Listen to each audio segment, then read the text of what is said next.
मित्रांनो नमस्कार, कसे आहात सगळे? मित्रांनो 3S टॉक या आपल्या मराठी पॉडकास्टमध्ये मी आपला होस्ट डॉक्टर विशाल बेदुरकर पुन्हा एकदा आपल्या सगळ्यांचं स्वागत करतो. अजूनही जर का तुम्ही चॅनल सबस्क्राईब केलं नसेल तर लगेच चॅनल सबस्क्राईब करा, कारण हा आणि अशासारखे अनेक एपिसोड तुमच्यापर्यंत पोहोचवण्यासाठी त्याची खूप मोठी मदत होते. डायबिटीज आजचा अगदी परवलीचा शब्द झालेला आहे आणि अनेक आपण बोलताना सहज बोलतो की भारत ही डायबेटिकची राजधानी होते आहे की काय, अशा पद्धतीचं आहे. आणि आपली लाईफस्टाईल प्रचंड प्रमाणामध्ये बदलत आहेत. खास करून आपला युवा वर्ग तो प्रचंड प्रमाणामध्ये याच्या आहारी जातो आहे. त्या संदर्भात आपण काय बदल आपल्या लाईफस्टाईलमध्ये केले पाहिजे, ओरिजिनॅलिटी काय आहे, आधुनिक जे वेगवेगळे खूप सारे प्रॉडक्ट येत आहेत त्याचा कितपत आपल्याला फायदा होऊ शकतो, कशाचा स्वीकार केला पाहिजे, कशाला आपण मूळ आपली जी लाईफस्टाईल आहे त्यालाच आपण चिकटून राहिलो पाहिजे, अशा अनेक गोष्टींची चर्चा करण्यासाठी आज आपल्यासोबत या विषयाच्या तज्ज्ञ डॉक्टर वैशाली पाठक मॅडम आहेत. मॅडम 3S टॉकमध्ये आपलं खूप खूप स्वागत आहे. आपल्याला मधुमेह झाला हे नेमकं ओळखायचं कसं? मधुमेह ना, याला आपण सायलेंट किलर म्हणतो. हो. त्यामुळं बऱ्याच अंशी लोकांमध्ये हे कळतच नाही की मधुमेह झाला आहे. पण तरी काही जी म्हणजे सिम्पटम्स आहेत, जसं की खूप तहान लागणे, वारंवार लघवीला येणे, लघवीच्या ठिकाणी इन्फेक्शन होणे, खूप भूक लागणे, किंवा काही पेशंट्समध्ये खूप वजन कमी होण्याची जी सिम्पटम आहे, त्यांनी आपण अशा पेशंटचं जर कुणी आलं तुमच्याकडे आणि तुम्ही सांगितलं की शुगर चेक करून बघा, तर डेफिनेटली डायबिटीस आढळून येतो त्यांच्यामध्ये. ओके. पण बहुतांश पेशंटमध्ये हा अननोटीस जातो, बरेच दिवस लक्षातच येत नाही त्यांच्या, की कारण इतके मायनर सिम्पटम असतात, भूक लागली असेल, उन्हाळ्यात तहान लागली असेल असं समजून ते पुढे चालतात आणि मग काहीतरी कॉम्प्लिकेशन झाल्यावर मग शुगर चेक केल्यानंतर लक्षात येतं की अरे मला तर शुगर खूप जास्त आहे. यामध्ये टाईप ए टाईप बी असा पण प्रकार असतो ना? टाईप 1 आणि टाईप 2 असतो. अच्छा. सो टाईप 1 जो आहे त्याच्यामध्ये शरीर इन्शुलिन अजिबातच तयार करत नाही आणि हा जनरली 10 ते 15 वर्षाच्या आतील मुलांमध्ये बघायला मिळतो. आणि ह्याच्यामध्ये शरीरात कणभरही इन्शुलिन तयार होत नाही, त्यामुळे ह्याला ट्रीटमेंट गोळ्याही असू शकत नाही. फक्त आणि फक्त इन्शुलिन घेणं हा एकच पर्याय त्या मुलांमध्ये उरतो. दुसरा पर्यायच नाही. अजून तरी कुठलाही त्याच्यामध्ये संशोधन झालेलं नाही, त्यामुळे अजून तरी त्याला काही म्हणजे ठोस असं काय म्हणतात ट्रीटमेंट अवेलेबल नाहीये. टाईप 2 जो आहे तो मोठ्या व्यक्तींमध्ये दिसतो, म्हणजे आजकाल खूप यंग लोकांमध्ये दिसतो, पण आधी पूर्वी 40-50 वयाच्या पुढच्या लोकांमध्ये, ज्याच्यामध्ये इन्शुलिन रेझिस्टन्स होतो आणि हळूहळू शरीर इन्शुलिन कमी तयार करायला लागतं. म्हणजे जेव्हा पहिल्यांदा रक्तातली साखर ही वरती दिसते तुम्हाला, तेव्हा असं समजून घ्यायला पाहिजे की जे बीटा सेल्स आहेत ज्याच्यातनं इन्शुलिन तयार होतं, हॉर्मोन, त्या हॉर्मोन तयार होणं हे 50%ला जेव्हा येतं तेव्हा रक्तातली साखर वाढायला लागते. तर आता हे टाईप 2 मध्ये दिसतं. मग ह्यामध्ये काही गोळ्या आणि काही अंशी इन्शुलिन असं पेशंटला दिलं तर पेशंटची ट्रीटमेंट होऊ शकते. पण इथे गोळ्या हे मेन काय म्हणतात ट्रीटमेंट पार्ट आहे. इथे इन्शुलिन हा प्रायमरी ट्रीटमेंट पार्ट असू नाही शकत. आपण पार्ट 2 कडे येऊच, पण पार्ट 1 बद्दल तुम्ही जे सांगितलं, मग अशा व्यक्ती त्यांच्या जगण्यावर मर्यादा खूप येत असेल. हो, कारण ही मुलं लहान असतात. मुलांना समजून सांगणं की तू गोड खाऊ नको, तू रोज व्यायाम कर, दिवसातनं 3-3, 4-4 वेळा शुगर चेक करणं, त्या प्रमाणे इन्शुलिन घेणं, हे लहान मुलांच्या दृष्टीने खूप अवघड आहे. म्हणजे माझ्याकडे आता कितीतरी म्हणजे टोटल पॉप्युलेशन जी पेशंट्स म्हणून येतात त्याच्यामध्ये एक 10% टाईप 1 पेशंट्स आहेत. 10%. आणि ही काय म्हणजे सगळ्यात यंगेस्ट मूल जे माझ्याकडे येतं ते 6 वर्षाचं आहे. आता तुम्ही कसं अपेक्षा ठेवणार की हे मूल रोज शुगर चेक करेल, गोड खाणार नाही, कोणी तिला कॅडबरी दिली किंवा वाढदिवसाला गेल्यानंतर त्यांनी केक खाऊ नये, हे खूप अवघड आहे, अन्याय पूर्ण आहे त्या मुलाच्या दृष्टीने. पण जर त्यांच्या शुगर्स कंट्रोल ठेवल्या, त्यांना व्यवस्थित व्यायाम करायला लावला आणि आई वडील तितके जर म्हणजे काळजी घेऊन किंवा तेवढं सतर्क राहून डोळ्यात तेल घालून त्या मुलांकडे बघितलं आणि हे केलं, तर कितीतरी पेशंट्स आहेत जे आज 15-15, 20-20 वर्ष विदाऊट कॉम्प्लिकेशन आमच्याकडे येतात आणि ते व्यवस्थित दिवसातनं 2-3 वेळा इन्शुलिन घेतात, एक्सरसाइज करतात, गोड खात नाहीत, असे पण आहेत. ऑफकोर्स जगण्यावर मर्यादा येऊ शकते जर का शुगर कंट्रोलमध्ये नाही ठेवली तर. बरं, म्हणजे एनकेन सगळे प्रकार करून समजा त्यांनी शुगर कंट्रोल ठेवली तर नॉर्मल लोकांसारखं ते जगू शकतात. असे उदाहरणं पण आहेत. हो, आता माझ्याकडे काही म्हणजे एक स्त्री येते माझ्याकडे, मी नाव इथे सांगणार नाही कारण इट्स नॉट राईट, तर त्या आता आहेत वय वर्षे 45 का 46च्या आणि शी इज टाईप 1 डायबेटिक. थोडे बहुत काहीतरी पायाला मुंग्या येणे असे मायनर एलिमेंट्स आहेत त्यांना, ज्याला आपण डायबेटिक न्यूरोपॅथी म्हणू, किंवा डोळ्याला त्यांना कॅटरॅक्ट झालाय which is again a complication of diabetes. But overall दिवसांना 3 वेळा इन्शुलिन घेऊन त्या त्यांच्या वयाच्या 9व्या वर्षी झालेला डायबिटीस आता आज 45-46 पर्यंत व्यवस्थित सांभाळून आहेत. सो असे पण आहेत, म्हणजे असे पण लोक आहेत. सो हा काही असा डिसहार्टनिंग आजार नाहीये की नाही आपण गळून जायला पाहिजे. आजकाल लहान मुलांमध्ये आपण इन्शुलिन पंप लावतो, CGM नावाचे एक इन्स्ट्रुमेंट आहे ज्याच्यामध्ये कंटिन्युअस ग्लुकोज मॉनिटरिंग होतं. असं लावल्याने त्यांना मग प्रिक करायला लागत नाही, मग त्यांना टोचायला लागत नाही. अशा गोष्टी केल्याने मुलांचं म्हणजे आपण असं म्हणू शकतो थोडंसं म्हणजे ते सुलभ झालंय, खूपच सुलभ झालाय. आणि हा जो टाईप 2चा असतो तो अलीकडे खूप कमी वयाच्या मुलांना होतो. काय त्याचे मागचे कारण आहेत? म्हणजे अगदी 25-30च्या वयामध्ये पण खूपदा दिसतो तो आजकाल. 25-30-20 ऑनवर्ड्स पण मुलांमध्ये. एक म्हणजे की बदलती जीवनशैली, लाईफस्टाईल जी आहे आपली ती खूप चुकीची आहे. सगळं पाश्चिमात्य लोकांना आपण फॉलो करायला बघतो. हे सगळ्यात चुकीचं कारण आहे. जंक खाणं, पिझ्झा, बर्गर, समोसे, वडापाव, एक्सरसाइज न करणं, 24 तास मोबाईल घेऊन बसणं, शारीरिक खेळ तर बंदच झाले. पूर्वी आपण जसं अंगणात खेळायचो किंवा आजूबाजूला वाड्यामध्ये खेळायला जायचो, हे तर बंदच झाले. मुलं 24 तास आयदर लॅपटॉप घेऊन बसलेली असतात किंवा मोबाईल घेऊन बसलेले असतात. स्विगी, झोमॅटो एक फिंगर टचवरती आहे. मनात आलं 2 मिनिटात फूड ऑर्डर केलं, खाल्लं, तिथेच बसून राहिलं. तर हे दुसरं म्हणजे ह्या दोन्ही गोष्टींमुळे ओबेसिटीचं जे प्रमाण आहे ते आता असं डॉक्युमेंटेड आहे की सध्याच्या काळात आपल्याकडे एक 20-21% जनता ओबेस आहे. त्याच्यामध्ये लहान मुलांचं म्हणजे हे खूप जास्त आहे. 20-21% लोक ओबेस आहेत. 2035 पर्यंत तो आकडा 44% जाण्याचा, जवळजवळ निम्मे लोक ओबेस होते, just because of wrong lifestyle. Indian diet हे कार्बोहायड्रेट म्हणजे पूर्ण डाएट आहे, पोळी, भाकरी, भात, त्यामुळे म्हणजे प्रोटीन कमी आहेत आपल्या जेवणामध्ये. हे पण एक कारण आहे. आणि बदलती जीवनशैली, आणि मी म्हटलं तसं की व्यायाम त्याला काही जागाच नाहीये आपल्याकडे, खेळणं, व्यायाम. त्यामुळे हे यंग जनरेशनमध्ये हे खूप आहे. त्यात आता IT मध्ये काम करणारे 8-8, 10-10 तास एका ठिकाणी बसून असतात. सो ह्या सगळ्या गोष्टी वजन वाढण्याकडे आणि टाईप 2 डायबिटीस होण्याकडे खूप कारणीभूत आहे. बरोबर आहे. मी एक वाक्य ऐकलं होतं मध्ये की sitting is more dangerous than smoking. Correct. हे खरं आहे? हो, खरं आहे. किंवा sweets are more dangerous than smoking, sitting is more dangerous than smoking. So ह्या सगळ्या गोष्टींना आता डेंजरस झोनचं लेबल लावण्यात येत आहे. तुम्ही 8-8 तास एका ठिकाणी बसून राहता, तुमची कॅलरी कन्झम्पशन 0 होतं. मग पॅन्ट्रीमध्ये काहीतरी अवेलेबल असतं किंवा स्विगी, झोमॅटो करून किंवा आपल्या डब्यामधनं, आणि सगळं अनहेल्दी फूड खाऊन ह्या लोकांची वजनं अवास्तव वाढत चालली आहेत. आणि हे फक्त आणि फक्त तुमच्या डायबिटीसला आमंत्रण देत आहे. डायबिटीसचा आणि ज्याला आपण नपुसंकता म्हणतो याचा पण काही संबंध आहे?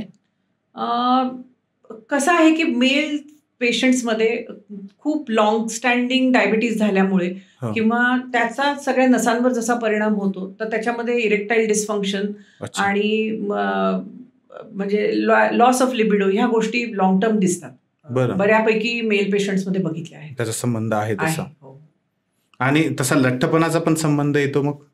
हो, लठ्ठपणाचा, कारण तुमचे सगळं हॉर्मोनल इम्बॅलन्सेस होतात, तुमचं टेस्टोस्टेरॉन खाली जातं, त्यामुळे हा संबंध नक्की त्याच्याशी आहे. बरं, हा जो म्हणजे कमी वयातला मधुमेह आहे, समजा त्यांनी ज्या हेल्थी सवयी म्हणूया आपण त्याला, खाण्याच्या सवयी असतील, व्यायामाच्या सवयी असतील, ह्या जर का लवकर स्वीकारल्या आणि आपली लाईफस्टाईल चेंज केली तर झालेला मधुमेह सुद्धा दुरुस्त होऊ शकतो.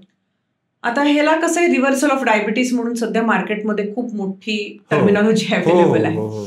पण to be very honest, reversal हे म्हणजे कसं आहे की मी माझा डायबिटीस कंट्रोलमध्ये ठेवणं एक भाग आहे आणि मी तो रिव्हर्स करणं दुसरा भाग आहे. मी रिव्हर्स जरी केला डायबिटीस तरी हे मिथ आहे आणि we can reverse it for say some period of time. म्हणजे maybe I can reverse it for say 5 years, 6 years. पण मी जसं मगाशी सांगितलं तसं जेव्हा माझ्या शुगर रक्तातल्या वरती येतात तेव्हा माझ्या इन्शुलिन तयार करण्याच्या पेशी ह्या अर्ध्यानी मृत झालेल्या आहेत. उरलेल्या दरवर्षी 2 ते 5% तुमच्या लाईफस्टाईलवर डिपेंडिंग त्या कमी कमी होत जातात. सो मी रिव्हर्स केव्हा करू शकते, जेव्हा मी लाईफस्टाईल मॉडिफाय करते तेव्हा माझी शुगर काही काळ कमी होऊ शकते, पण बाय द टाइम माझ्या पेशी कमी झाल्यामुळे, माझं इन्शुलिन तयार करण्याची प्रक्रिया कमी झाल्यामुळे आज ना उद्या परत 4 वर्षांनी 2 वर्षांनी तो डायबिटीस परत येतो. कारण कुठल्याही व्यक्तीला इतकं स्ट्रिक्ट डायटिंग, स्ट्रिक्ट लाईफस्टाईल किंवा मी रोजच एक्सरसाइज करीन, कधीच मी चीट मील करणार नाही, हे नाही पॉसिबल. हे फॅट डाएट्स किंवा फॅट गोष्टी करणं एक ठराविक काळ तुम्ही करू शकता, पण त्याच्या पलीकडे कोणीही करत नाही. त्यापेक्षा लाईफ लॉंग तुम्ही रिव्हर्स करा किंवा लाईफ लॉंग तुम्ही एखादी गोळी तुम्हाला लागत असेल आणि तुम्ही जर डाएट एक्सरसाइज हा मेजर पोर्शन तुम्ही कव्हर केला तर आय एम व्हेरी शुअर की तुम्ही 40 ते 50 वर्ष व्यवस्थित हेल्दी लाईफ जगू शकता.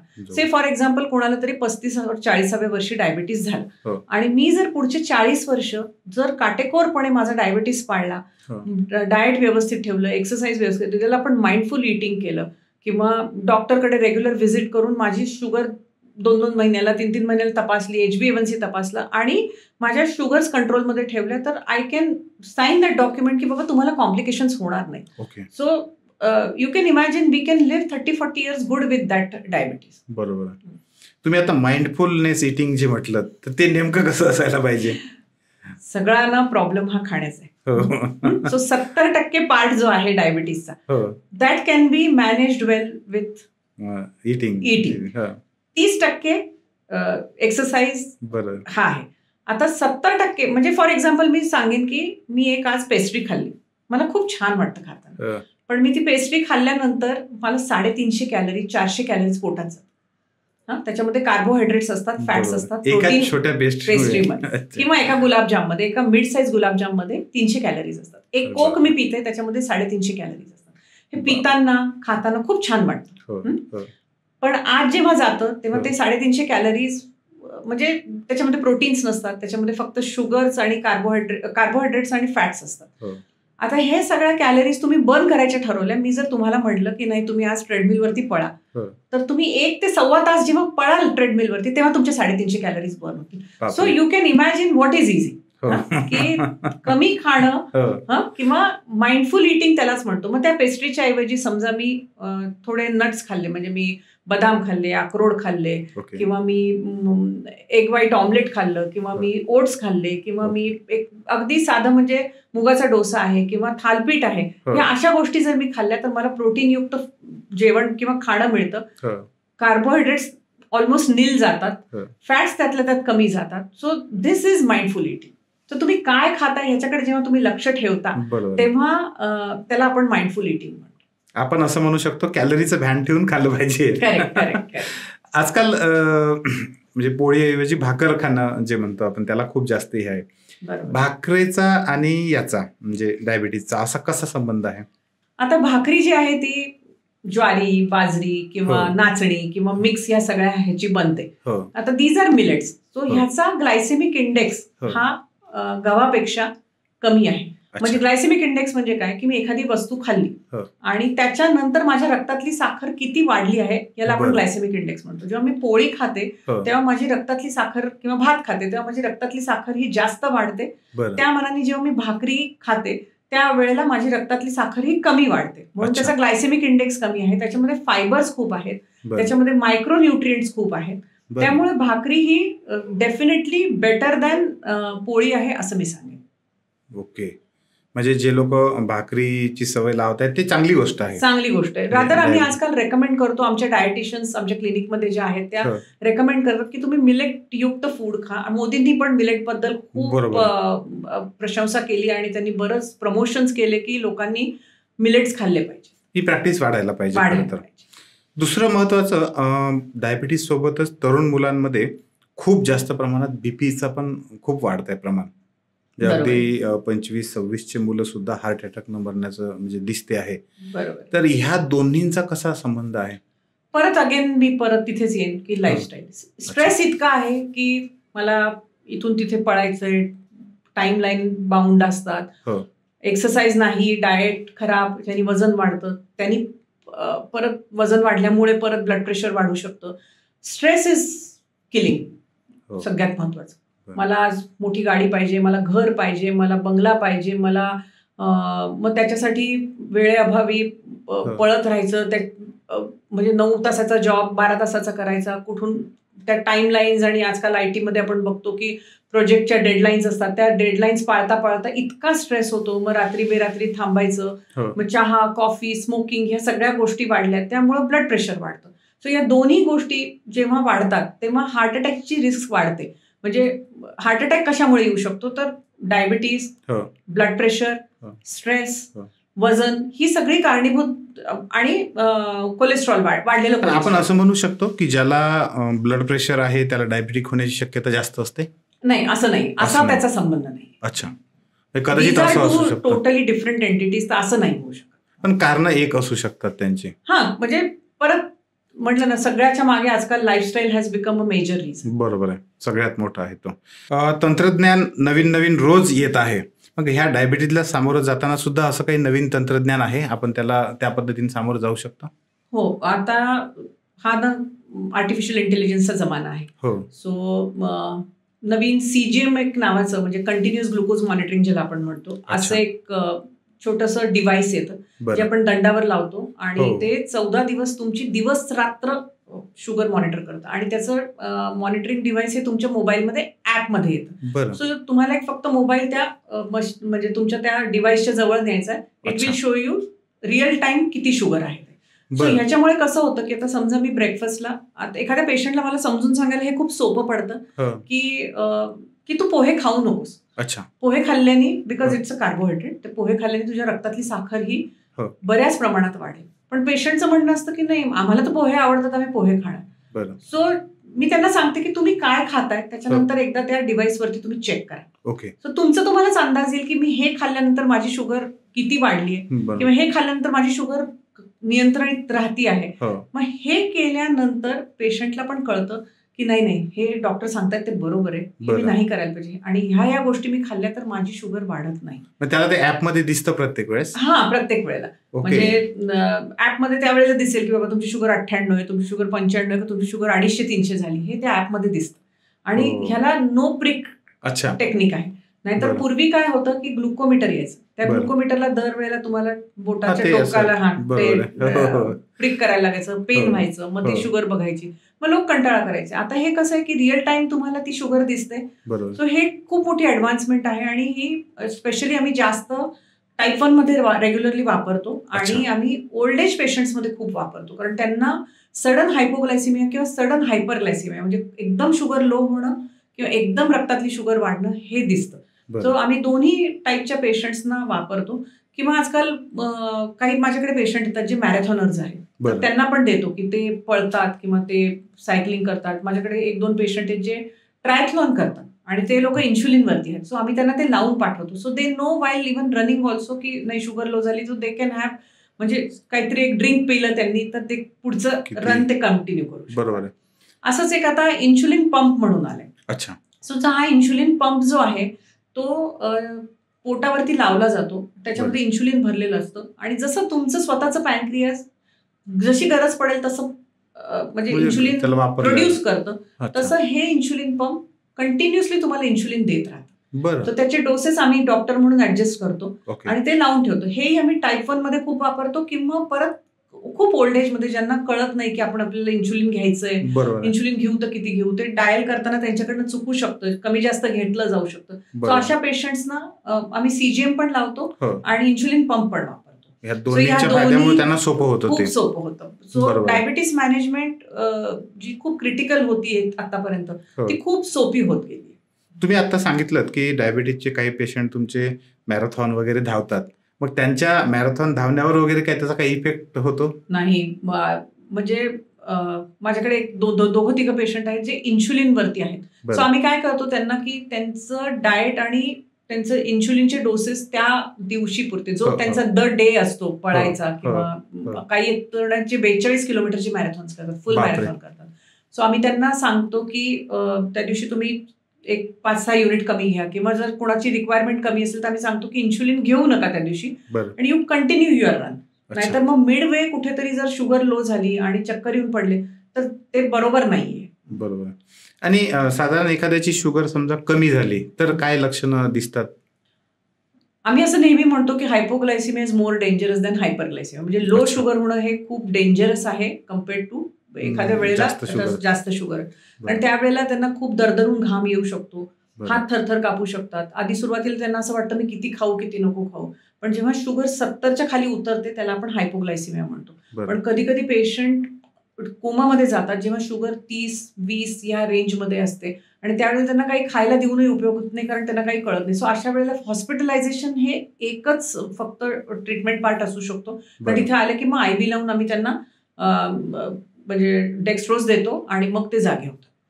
So this is more dangerous. ही जी लक्षणं आहेत ही पुरुषांपेक्षा स्त्रियांमध्ये वेगळी असू शकतात काही? स्त्रियांमध्ये जेव्हा डायबिटीस होतो तेव्हा बाकीची लक्षणं सेम असतात, पण स्त्रियांमध्ये काय म्हणतात वजायनायटिस किंवा म्हणजे वजायनल इन्फेक्शन होणं किंवा फंगल इन्फेक्शन्स आणि युरिनमध्ये इन्फेक्शन होण्याचं प्रमाण हे मेल्सच्या पेक्षा जास्त असतं. बाकी आणि बऱ्याचदा फिमेल्स म्हणजे युरिन इन्फेक्शन झालंय किंवा वजायनल इन्फेक्शन झालंय या ह्यानीच पहिल्यांदा प्रेझेंट करतात आणि मग रेट्रोस्पेक्टिव्हली शुगर चेक केली तर ती हायर लक्षात येतं. ते आजकाल वजन कमी करण्यासाठी बऱ्याचशा गोष्टी आलेल्या आहेत, तर त्या कोणते कोणते नवीन अशा टेक्नॉलॉजी आहेत आणि त्याचा खरंच फायदा होतो का डायबिटीज मध्ये? टेक्नॉलॉजी म्हणण्यापेक्षा कसं आहे आता की वजन हा मूलभूत आजार आहे. पहिली गोष्ट म्हणजे ओबेसिटी हाच एक आजार आहे. पूर्वी ओबेसिटीला आपण आजारामध्ये गणत नव्हतो आणि या ओबेसिटीमुळे blood pressure, diabetes, heart diseases, दम लागणं ज्याला आपण ऑब्स्ट्रक्टिव्ह स्लीप ॲपनिया ह्या सगळ्या गोष्टी त्याच्यामुळे होतात किंवा गुडघेदुखी, लवकर नी रिप्लेसमेंट करायला लागणं, ह्या सगळ्या गोष्टी ज्या आहेत त्या म्हणजे जास्त वजनामुळे होतात. आता हे वजन कमी करणं जसं मी मगाशी सांगितलं तसं की लाईफस्टाईल मॉडिफिकेशन नेसेसरी आहे, पण ते करूनही काही जणांमध्ये होत नाही किंवा ते करता येत नाही काही जणांमध्ये. तर आजकाल ते GLP-1 अॅनालॉग्स मार्केटमध्ये उपलब्ध आहे. तुम्ही ऐकलं असेल की मुंजारो, विगोवी किंवा ओझेम्पिक खूप ऐकण्यात येतं, पण ओझेम्पिक अजून तरी इंडियामध्ये मिळत नाही आणि मिळणारी नाहीये. सो ह्या सगळ्या गोष्टी काही गोळ्यांच्या स्वरूपात आणि काही इंजेक्शनच्या स्वरूपात अवेलेबल आहेत. ज्यांचं वजन जास्त आहे, ज्यांना डायबिटीस आहे किंवा नाही आहे असे सगळे लोक हे गोळ्या किंवा इंजेक्शन घेऊ शकतात. हे इंजेक्शन आठवड्यातनं एकदा आम्ही देतो. त्यांनी भूक खूप कमी होते. हे जे क्रेविंग्स आहेत ज्याच्यामुळे स्नॅकिंग होतं आणि स्नॅकिंगमुळे वजन वाढतं, हे सगळे क्रेविंग्स बंद होतात. 24 तास तुमच्या म्हणजे मेंदूला हे फिलिंग असतं की माझं पोट भरलेलं आहे, त्यामुळे मग सारखं खा करावंसं जे वाटतं ते होत नाही किंवा मला आता गोडच खावंसं वाटतंय, मला आता काहीतरी साईड इफेक्ट पण होऊ शकतात. थोडंसं मळमळणं किंवा पोट 24 तास फुल असणं असे काही साईड इफेक्ट जुजबी आहेत. पण कालांतराने जेव्हा आपण इंजेक्शनची सवय होते तेव्हा ते थोडेसे साईड इफेक्ट कमी होतात आणि त्याचे इफेक्ट चांगले दिसायला. आणि याच्यामध्ये एक ते वजन कमी करण्यासाठी बेरियाट्रिक शस्त्रक्रिया सुद्धा. बेरियाट्रिक शस्त्रक्रिया ही बऱ्याच काळापासून मार्केटमध्ये म्हणजे बेरियाट्रिक सर्जन्स करतात आणि हा खूप मोठा सपोर्ट आहे की ज्यांचं वजन खूप जास्त आहे आणि ज्यांना डायबिटीस पण आहे, ब्लड प्रेशर आहे किंवा बाकीचे आजार त्याच्याबरोबर जोडून आलेले आहेत. तर ह्या सगळ्या लोकांना बेरियाट्रिक सर्जरी केल्याने जवळपास 20% टोटल बॉडीच्या वजन कमी होऊ शकतं. सो 20% सो समजा एखादा पेशंट 120-140 किलोचा आहे आणि तर त्याचं 35 ते 40 किलो वजन कमी झालेली आम्ही बघितलेली आहेत आणि त्याच्यामुळे त्यांची लाईफस्टाईलमध्ये प्रचंड सुधारणा. याच्यामध्ये असंही आहे की ज्याचं वजन विशिष्ट कमीत कमी इतकं आहे याच्यावर आहे त्याच लोकांनी ही शस्त्रक्रिया करायला पाहिजे. आपण BMI बघतो जो 35च्या पुढे आहे अशा लोकांना आपण हे मुंजारो, ओझेम्पिक, विगोवीचे इंजेक्शन किंवा बेरियाट्रिक सर्जरी सजेस्ट करतो. बाकी 35च्या खाली ज्यांचा BMI आहे त्यांना आपण अशा सर्जरीज किंवा हे नाही रेकमेंड करत. आम्ही त्यांना सांगतो की तुम्ही तुमच्या जोरावर लाईफस्टाईल मॉडिफिकेशन करा, एक्सरसाइज करा, जिम लावा किंवा तुम्हाला कोणती आवडती ती एक्सरसाइज करा आणि वजन कमी करण्याचा प्रयत्न. आता बरेचदा IT मध्ये काम करणारे अनेक मित्र आहेत, त्यांची ती कंटिन्युअसली ओरड राहते की आम्ही ते लाईफस्टाईल दुरुस्त होऊच शकत नाही, जागरण करावंच लागतं, आमचे टायमिंग वेगवेगळे असतात, वेगवेगळ्या देशांमधले ते टायमिंग करतात. या लोकांना काय सांगाल? असं मला नाही वाटत की या जगाच्या पाठीवर कोणी आहे की म्हणजे हेल्थ प्रायोरिटाईज न करता फक्त जॉबला प्रायोरिटी केली जाते. कारण माझं म्हणणं आहे की कुठलेही career should not affect your health, nor your health should affect your career. तर जर मोदीजी या वयामध्ये जर देश सांभाळून जर एक्सरसाइज करू शकतात 4 वाजता उठून, योगाला एवढं प्राधान्य देऊ शकतात, ते व्हेजिटेरियन राहून त्यांचं तब्येत सांभाळू शकतात, तर मला नाही वाटत की कुठल्या आयटीतल्या व्यक्तीला हे अवघड आहे. हे फक्त कारण मीमांसा आहे की मी करू शकत नाही, माझं टाइम झोन US प्रमाणे आहे और UK प्रमाणे आहे. पण जर तुम्ही रात्री जागत असाल तर तुमच्याकडे उरलेला दिवस आहे, तुम्ही ती झोप कंप्लीट करू शकता. तुम्ही दिवसात 1 तास स्वतःसाठी काढू शकत नाही तर काहीतरी चुकतंय असं माझं म्हणणं. आणि सुदैवाने सकाळीच व्यायाम केला पाहिजे असं जरुरी नाही, तुम्ही कधीही करा. दिवसभरात सांगितलेल्या कॅलरीज कधीही खा, की त्या मी सकाळीच खाल्ल्या रात्रीच खाल्ल्या म्हणून माझं वजन वाढतंय किंवा नाही वाढतंय, ही टोटल मिथ आहे. बरोबर आहे. आणि अलीकडे मार्केटमध्ये डायबिटीज फ्रेंडली असे आयटम खूप वाढायला लागले आहेत, तर ते खरंच तसे आहेत? मिळतात काही आयटम्स खरंच चांगले आहेत, काही आयटम्स फेक आहेत. कारण तुम्ही शेवटी त्याचं लेबल बघणं खूप गरजेचं आहे. कारण त्याच्यामध्ये शेवटी कॅलरीज त्या एखाद्या समजा प्रोटीन बारमध्ये कॅलरीज किती आहेत, त्याच्यामध्ये प्रोटीन किती आहे, त्याच्यामध्ये कार्बोहायड्रेट्स किती आहेत, त्याच्यामध्ये ऍडेड शुगर्स किती आहेत, हे बघणं खूप गरजेचं आहे. कुणीतरी मार्केट करतंय की नाही ही गोष्ट डायबिटीज फ्रेंडली आहे किंवा ह्या गोष्टीमध्ये शुगर्स नाहीयेत, पण तुम्ही मागे त्याच्या लेबलवरती वाचा, तुम्ही बघा की बाबा काय आहे त्याच्यामध्ये, आणि मगच ती गोष्ट खा किंवा तुमच्या डॉक्टरला विचारून ती गोष्ट तुम्ही कन्झ्युम करा. म्हणजे तुमच्या कडनं चूक होणार नाही की तुम्ही काहीतरी खाताय आणि unfortunately that product was not right for you. अगदी अगदी. आणि आपल्याकडे तर खास करून मागे लिहिलेलंच त्यात असेल हे पण कधी बरेचदा सांगता येत नाही, हा पण एक आहे. बरोबर. बरं, नैसर्गिक पद्धतीने अनेक लोक असं म्हणतात की समजा कारल्याची पावडर आहे त्याच्यामुळे डायबिटीज खूप कमी येतं, किंवा जांभुळाची पावडर आहे, असं काही असतं की आहारात ते घटक असले तर शुगर खाली पण येऊ शकते? असं कुठेही सायंटिफिकली प्रूव्हन नाहीये. अच्छा. हे म्हणजे काही आयुर्वेदाचार्य किंवा त्यांनी सांगितलेलं आहे, पण याचा कुठेही सायंटिफिक स्टडी केलेला नाहीये की इतक्या ग्रॅमची मी कारल्याची पावडर खाल्ल्यानंतर माझी इतकी शुगर खाली आली आहे किंवा माझी 10नी 20नी 15नी शुगर खाली आली, असा एकही सायंटिफिक स्टडी प्रूव्ह नाही. त्यामुळं कुठलं तरी ते पनीर फूल खा किंवा ते जांभळाची पावडर खा किंवा कारलच खा किंवा कुठली तरी पानं खा, म्हणजे आम्ही तरी हे रेकमेंड करत नाही. सिम्पल गोष्ट आहे डायबिटीस मॅनेजमेंट म्हणजे की lifestyle modifications, good mindful eating, regular exercise, good amount of sleep. कारण झोप हे खूप मोठं रेक्युपरेशनचं म्हणजे तुमचं सगळं दिवसभराचा तो शीण घालवण्याचं आणि तुमचे सगळे हॉर्मोन्स बॅलन्स करण्याचं ते एक 7-8 तासाची झोपेचा आणि डायबिटिक्सचा डायरेक्ट संबंध आहे. हो, कारण जर तुमची झोप नीट नसेल, तुम्ही वेळेवर झोपत नसाल किंवा तुमची झोपेची क्वालिटी खराब असेल किंवा तुम्ही 4-5 तास झोपत असाल, आता ही यंगर जनरेशन 2, 3, 4ला झोपते, सकाळी 10-11ला उठतात किंवा 4च तास झोपतात, हे रेकमेंडेड नाहीये. कारण जेव्हा तुम्ही असं कमी झोपतात तेव्हा तुमचे कॉर्टिसॉल, एंडॉर्फिन्स खूप वाढतात आणि जेव्हा हे हॉर्मोन्स वाढतात तेव्हा ते म्हणजे रक्तात मध्ये वाढल्यानंतर ते तुमच्या रक्तात ग्लुकोनिओजेनेसिस म्हणजे अजून साखर शरीरातनं तयार करून रक्तात ओततात. त्यामुळे ओबेसिटी, शुगर वाढणं, इन्शुलिन रेझिस्टन्स वाढणं, ह्या सगळ्या गोष्टी होतात. त्यामुळे झोप ही खूप महत्वाचा सगळ्यात जास्त महत्वाची आहे. आणि अलीकडच्या काळामध्ये जे त्या स्मार्ट वॉच वगैरे आलेला आहे त्याच्यामुळे बऱ्यापैकी आपल्याला झोप हे करता झोपेची क्वालिटी कळू शकते, समजू शकते निदान. अगदी बरोबर आहे. ज्या स्त्रिया गर्भावस्थेमध्ये असतात त्यांच्यासाठी डायबिटीजसाठी काय काळजी घेतली पाहिजे विशेष? आता त्याला आपण जेस्टेशनल डायबिटीस म्हणतो, म्हणजे ज्या स्त्रियांना आधी डायबिटीस नाहीये पण नंतर म्हणजे प्रेग्नंट झाल्यानंतर ज्यांना डायबिटीस झालाय त्यांना आपण जेस्टेशनल डायबिटीस असं पण होऊ शकतं. हो, तर ह्या सगळ्या स्त्रियांचं प्रमाण पूर्वी कमी होतं, पण आजकाल मे बी की गायनेकोलॉजिस्ट किंवा आम्ही एक 3ऱ्या महिन्यापासून ते शुगर मॅनेजमेंट म्हणजे शुगर मॉनिटर करतो. शुगर मॉनिटर केल्यामुळे लक्षात येतं की नाही, रक्तातली साखर ही ठराविक ह्याच्या वाढलेली आहे.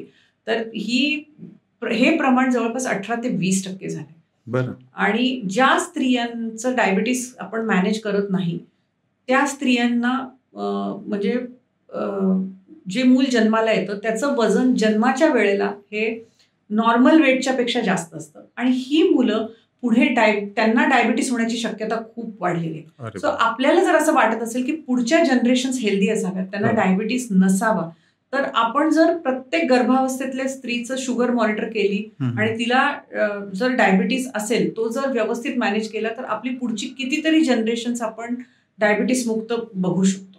आत्ताची तुमची एक स्मॉल छोटीशी गोष्ट पिढ्यानपिढ्यांचं पुढचं हे वाचवू शकते. मोठी गोष्ट आहे. खास करून ज्या वृद्ध व्यक्ती असतात, अनेक वृद्ध व्यक्तींमध्ये हे खूप अवघड होऊन बसतं डायबिटीसचं मॅनेजमेंट करणं. त्यांच्यासाठी काय टिप्स सांगता येतील? कशा पद्धतीने ते चांगलं मॅनेज करू शकतील? आता वृद्ध व्यक्तींमध्ये काय होतं की विसरायला होतं, त्यांना लक्षात राहत नाही. म्हणजे खास करून अशा वृद्ध व्यक्ती की ज्यांची काळजी घेण्यासाठी असं दुसरं कोणी नाही राहत, अनेकदा एकटे राहतात. आजकाल एक म्हणजे न्यूक्लिअर फॅमिलीज मध्ये दोघंच असतात किंवा एकटेच असतात. तर आम्ही त्यांना असं सांगतो की तुम्ही तुमची औषधं गोळ्या ह्या डायनिंग टेबलवर ठेवा, जेणेकरून तुम्ही त्या जेवणाच्या वेळेला घ्यायला विसरणार नाही. किंवा तुमचं अलार्म लावून ठेवा की ज्याच्यामध्ये तुम्हाला महिन्याच्या शेवटी किंवा ज्यांच्याकडे ग्लुकोमीटर्स आहेत त्यांना आम्ही सांगतो की तुम्ही आठवड्याला शुगर चेक केली आहे, किंवा हायपोग्लायसिमियाचे सिम्पटम्स आम्ही सांगून ठेवतो. काही पेशंट्स तर इतके एकटे राहतात की मी त्यांना सांगितलं की तुमचा घरातला जो व्हाईट बोर्ड असतो त्याच्यावर डॉक्टरचा नंबर लिहून ठेवा, म्हणजे बाय चान्स तुम्हाला शुगर लो झाली, तुम्ही पडलात तर शेजारच्याला कळेल की कुणाला कॉन्टॅक्ट करायचं. बरोबर. त्यानंतर की म्हणजे खाणं पिणं हे तर रुटीन पार्ट आहे जो आम्ही प्रत्येकच डायबेटिक पेशंटला सांगत असतो.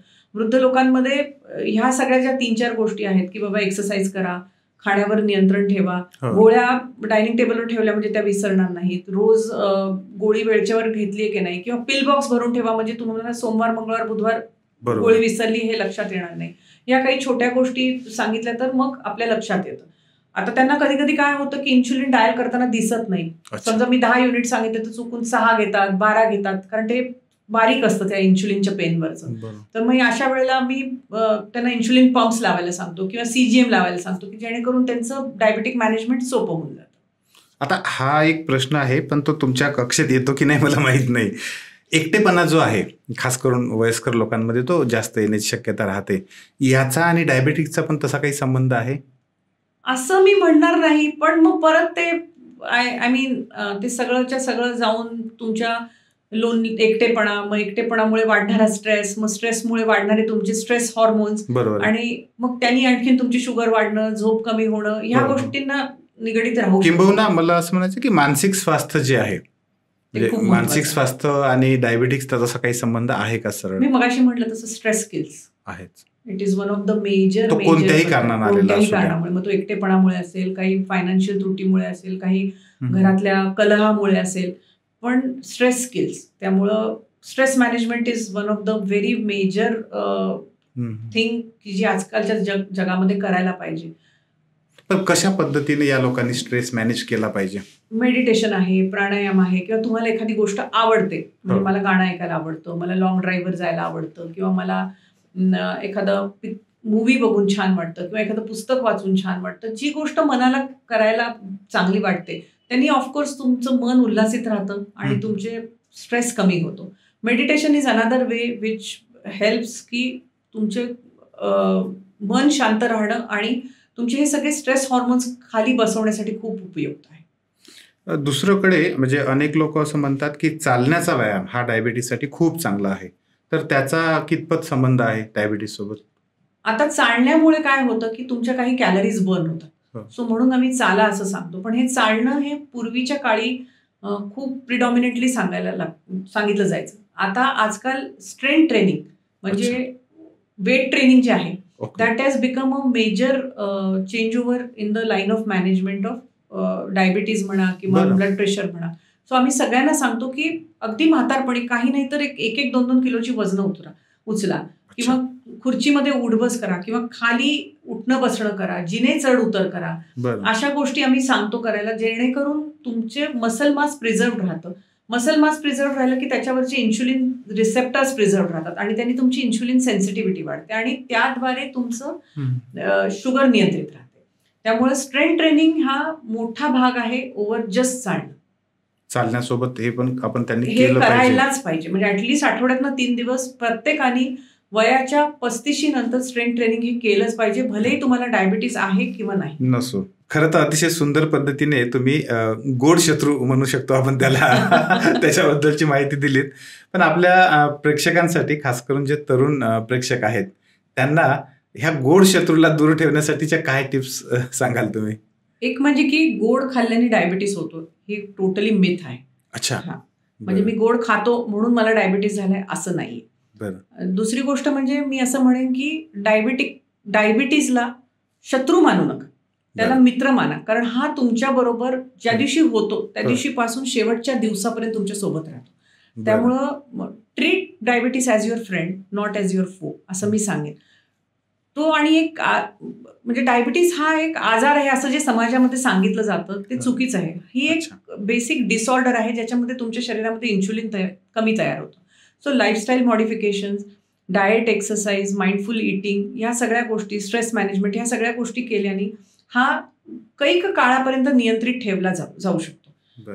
ज्या पेशंटला शुगर नॉर्मल आहे अशा सारखी जर डायबिटीस पेशंटनी तशी जर स्वतःची शुगर नॉर्मल लेवलला जर ठेवली तर कितीतरी वर्ष त्याला कुठलाही डायबिटीसचं कॉम्प्लिकेशन होणार नाही. ह्याच्यापेक्षा अजून काय असू शकतं, म्हणजे कोणाचं आयुष्य हे काही 100च्या पलीकडे नसतं. सो तुम्ही जर 30-40 वर्ष जर तुमचं शुगर्स व्यवस्थित कंट्रोल ठेवल्या तर तुम्हाला कुठलाही रोगविरहित आयुष्य जगू शकता. सो माझं नेहमीच म्हणणं आहे की डायबिटीसला आपला मित्र माना, शत्रू मानू नका. त्याचं व्यवस्थापन करा थोडक्यात. अगदी खूप सुंदर पद्धतीने हा जो लाईफस्टाईल आजार आहे या लाईफस्टाईल आजाराविषयी तुम्ही अतिशय सुंदर पद्धतीने सांगितलं. 3S टॉक पॉडकास्टमध्ये येऊन आमच्या प्रेक्षकांना इतक्या सुंदर पद्धतीने हे मार्गदर्शन केलं. खूप खूप धन्यवाद. थँक्यू.